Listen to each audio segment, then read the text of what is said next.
ఇంకొక విషయం డీసాచురేట్ అయిపోవడం అంటే మన పేషెంట్కి రకరకాల మాస్కులు ఉంటాయి.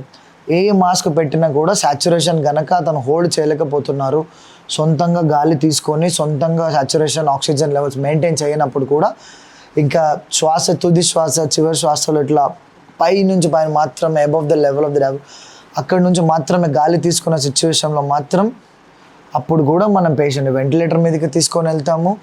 ఈ 2 మేజర్ కండిషన్స్, వీటితో పాటు ఇంకా అదర్ కండిషన్స్లో కూడా ఆస్పిరేషన్ అని ఉంటుంది. ఆ కండిషన్లో కూడా ఊపిరితిత్తుల్లోకి సడన్గా ఫుడ్ పార్టికల్స్ వెళ్ళిపోవడం, ఉమ్ము నీరు వెళ్ళిపోవడం ఇలాంటి ఏ కండిషన్స్ ఉన్న పాసిబిలిటీస్లో కూడా మనం పేషెంట్ని షిఫ్ట్ చేసేస్తాం. Medistar Hospitals now brings quality care closer to you. Visit us at Amirpet, Tandur, Uppal, Patancheru and Kotipalli. Wherever you are, we are always here for your health.